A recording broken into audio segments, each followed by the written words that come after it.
कई आईनी तरामीम पर मौलाना फजलुर रहमान के तहफ़्फ़ुज़ात बरकरार। अदलिया के हवाले से आईनी तरामीम पेश करने में ताख़ीर का इम्कान। वफाकी काबीना इजलास का वक्त 11 बजे की बजाय 3 बजे कर दिया गया। मुल्क की मजमूई सियासी मुआशी सूरत हाल का जायजा लिया जाएगा। वफाकी काबीना आईनी तरामीम के पैकेज पर गौर करेगी। मोहसिन नकवी और आज़म नज़ीर तारड़ काबीना को मौलाना फजलुर रहमान से मुलाकात पर एतमाद मिलेंगे। वफाकी काबीना सरबराह JUI के मुतालबात पर भी गौर करेगी। वफाकी काबीना से मंजूरी के बाद आईनी तरामीम पैकेज पार्लियामेंट में पेश किया जाएगा।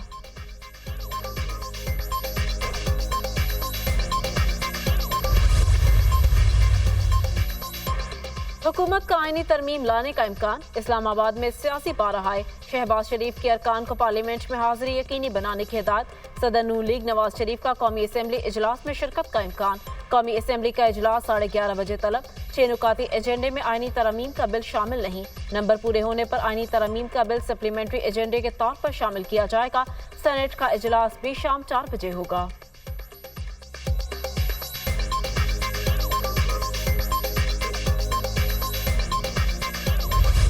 अदालती इस्लाहात आईनी पैकेज तैयार, आज मंजूरी के लिए पेश किया जाएगा। अदालती इस्लाहात पैकेज में मुतादिद तरामीम शामिल। जजेस के रिटायरमेंट की उम्र में 3 साल की तौसीह की तजवीज़ पर इतफाक न हो सका। पीपल्स पार्टी और फजलुर रहमान आईनी मामलात के लिए अलग अदालत बनाने के हामी। आइन के आर्टिकल 175A3 में तरमीम के लिए इत्तेहादी जमातों में इतफाक राय। चीफ जस्टिस सुप्रीम कोर्ट की तैनाती का तरीक़ाकार तब्दील किए जाने का इम्कान। चीफ जस्टिस की तैनाती के लिए सीनियर तरीन जज की बजाय 5 सीनियर जजों का एक पैनल वज़ीर आज़म को भेजने की तजवीज़। वज़ीर आज़म पैनल में से किसी एक को चीफ जस्टिस लगा सकेंगे।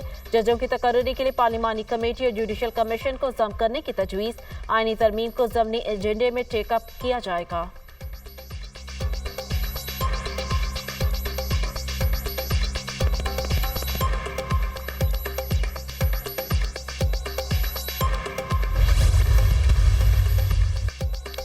आईनी इस्लाहात पैकेज। मौलाना फजलुर रहमान सियासी महवर बन गए। वजीर कानून आज़म नज़ीर तारड़ और वजीर दाखिला मोहसिन नकवी की मौलाना फजलुर रहमान से उनकी रिहाइशगाह पर मुलाकात।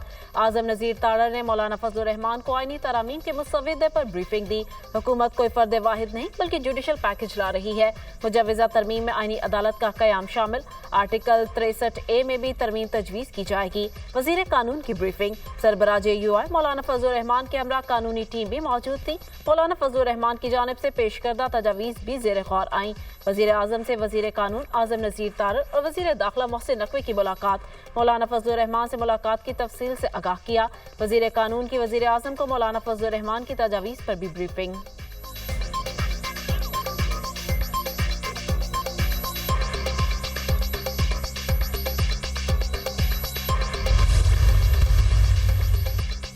तहरीक इंसाफ वफ्द की भी मौलाना फजलुर रहमान से उनकी रिहाइशगाह पर मुलाकात। Opposition leader Omar Ayub, barrister Gohar, Shibli Faraz, Asad Qaiser और साहिबजादा हामिद रजा शामिल थे। मुल्क की सियासी सूरत हाल और मुजव्वज़ा आईनी इस्लाहात पर तबादला ख्याल। PTI वफ्द की मौलाना फजलुर रहमान को आईनी तरमीम की हिमायत न करने पर कायल करने की कोशिश।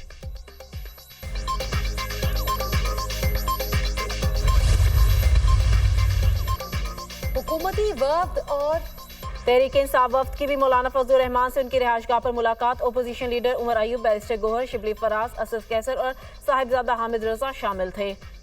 मुल्क की सियासी सूरत हाल और मुजव्वज़ा आईनी इस्लाहात पर तबादला ख्याल किया गया।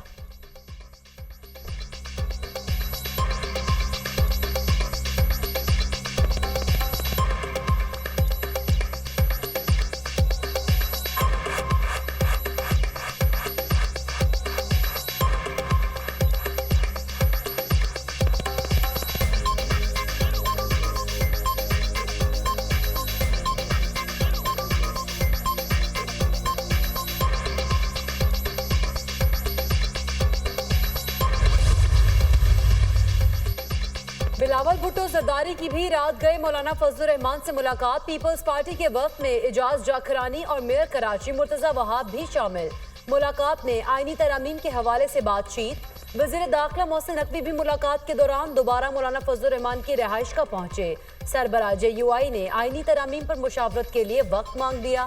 मुलाकात के बाद बिलावल भुट्टो ने मौलाना के घर से निकलते हुए विक्ट्री का निशान बनाया। JUI फे के सेनेटर कामरान मुर्तजा का कहना था कि पार्टी की शूरा और मजलिस आमला हुकूमती तजावीज़ पर गौर करेगी। मौलाना भी सोचेंगे, पार्टी के जो बाकी साथी हैं उनसे मुशावरत करेंगे, आमला के मेंबर, शूरा के मेंबर, लीगल साइड के जो लोग दोस्त हैं उन सब से बात करेंगे। पार्लियामान मुल्क का सुप्रीम इदारा है। पार्लियामान का तकद्दुस कायम रखने के लिए जरूरी है मुल्क के अवामी मुफाद में कानून साजी हो।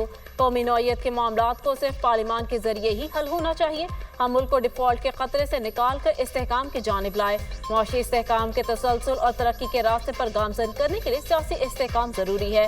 वजीर आजम शहबाज शरीफ की गुफ्तगू।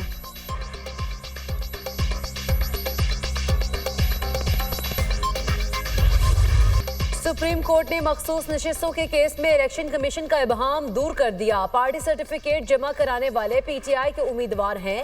12 जुलाई के फैसले में कोई इबहम नहीं है। सुप्रीम कोर्ट का 12 जुलाई का शॉर्ट ऑर्डर बहुत वाज़ेह है। मखसूस नशिस्तों के केस में अक्सरियती फैसला देने वाले 8 जजेस की वजाहत जारी। इलेक्शन कमीशन वजाहत के नाम पर अपनी पोजीशन तब्दील नहीं कर सकता। इलेक्शन कमीशन की वजाहत की दरख्वास्त दुरुस्त नहीं। इलेक्शन कमीशन ने हुक्म को गैर जरूरी तौर पर पेचीदा बनाया। इलेक्शन कमीशन ने खुद बैरिस्टर गोहर को पार्टी चेयरमैन तस्लीम किया। इलेक्शन कमीशन तस्लीम कर चुका है कि पीटीआई एक रजिस्टर्ड सियासी जमात है।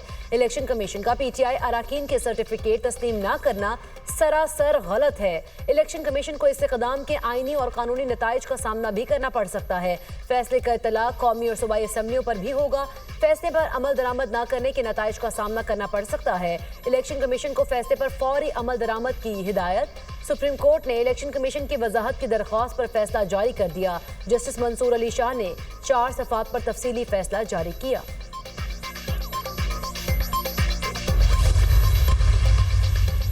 सुप्रीम कोर्ट के फैसले के बाद हुकूमत का आईनी तरमीम के हवाले से नंबर गेम का खेल खत्म हो गया।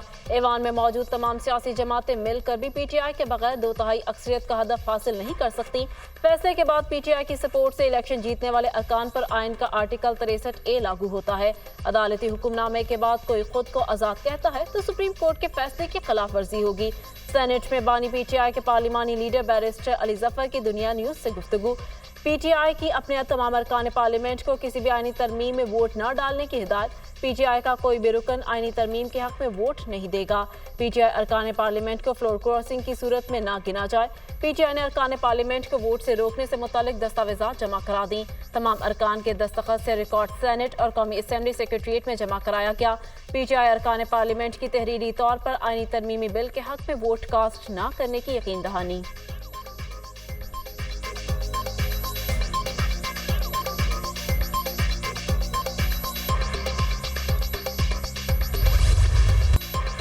आईनी तरमीम के लिए हुकूमत को 224 अराकीन की हिमायत दरकार। हुक्मरान इत्तेहाद के अराकीन की तादाद 214 हो गई। मुस्लिम लीग नून 111, पीपल्स पार्टी के 69 और MQM के अराकीन की तादाद 22 है। मुस्लिम लीग काफ के 5, IPP के 4 अराकीन, कौमी असम्बली में मुस्लिम लीग ज़िया, बलूचिस्तान अवामी पार्टी, बलूचिस्तान नेशनल पार्टी का 1-1 रुकन, सुन्नी इत्तेहाद काउंसिल के 80, जमीयत उलमा इस्लाम के 8 अराकीन ऐवान में मौजूद। मजलिस वहदतुल मुस्लिमीन, पख्तूनख्वा मैप और BNP मेंगल का 1-1 रुकन। कौमी असम्बली में आज़ाद उम्मीदवारों की तादाद 8 है। आईनी तरमीम की मंजूरी के मामले पर हुकूमत को ऐवान बाला में भी मुश्किलात। सेनेट में हुकूमती अराकीन की तादाद 59 है। ऐवान बाला में हुकूमत को बिल की मंजूरी के लिए 64 अराकीन की हिमायत दरकार। चेयरमैन सेनेट यूसुफ रजा गिलानी आईनी तरमीम में वोट नहीं डाल सकेंगे। JUIF वोट के लिए हिमायत का ऐलान कर भी दे तो भी हुकूमत को सेनेट में 1 रुकन की कमी का सामना होगा। इस्राइली फोर्सेस की गजा पर गोलाबारी का सिलसिला जारी। गजा सिटी और खान यूनस पर हमले, मुतअद्दिद फलस्तीनी शहीद।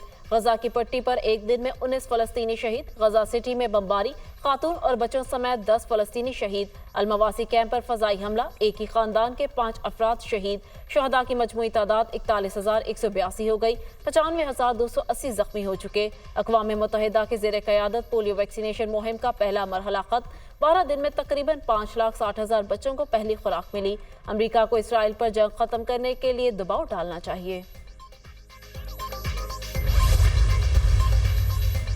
हिजबुल्लाह का जनूबी लबनान से इजरायली फौजी हेडक्वार्टर्स पर मिसाइल हमला, 55 मिसाइल दागे गए। 35 मिसाइल से फौजी तंसीबात, 20 मिसाइल से फौजी अड्डे के गिरदो नवाह को निशाना बनाया। मिसाइल हमले के बाद शिमाली इजराइल के अल जलील फौजी अड्डे पर आग भड़क उठी। बड़े पैमाने पर तबाही, 3 इजरायली फौजी जहन्नुम वासिल, मुतअद्दिद जख्मी हो गए।